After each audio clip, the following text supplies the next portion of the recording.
मदतीचा वंचित बहुजन आघाडी कोल्हापूर जिल्ह्याच्या वतीने तेरवाड तालुका शिरोळ येथे पूरग्रस्त छावणीची उभारणी। कोकण माता कोल्हापूर जिल्हा व परिसरामध्ये झालेल्या अतिवृष्टीमुळे कोल्हापूर शहरासह इचलकरंजी व शिरोळ तालुक्यात पूर परिस्थिती गंभीर बनली आहे।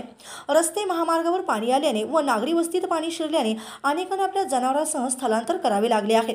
वंचित बहुजन आघाडीच्या वतीने तेरवाड तालुका शिरोळ येथे सिद्धार्थ हायस्कूल व संत कबीर प्राथमिक विद्यालय येथे पूरग्रस्तांच्यासाठी पूरग्रस्त छावणी व त्यांच्या जनावरांसाठी निवारा शेड उभे केले आहेत।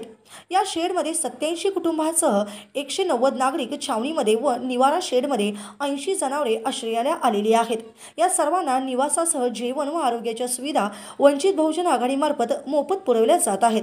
अशा प्रकारची माहिती विलास कांबळे, जिल्हाध्यक्ष वंचित बहुजन आघाडी कोल्हापूर जिल्हा उत्तरचे अध्यक्ष यांनी चांगभलेचे प्रतिनिधी अजय हराळे यांच्याशी बोलताना दिली।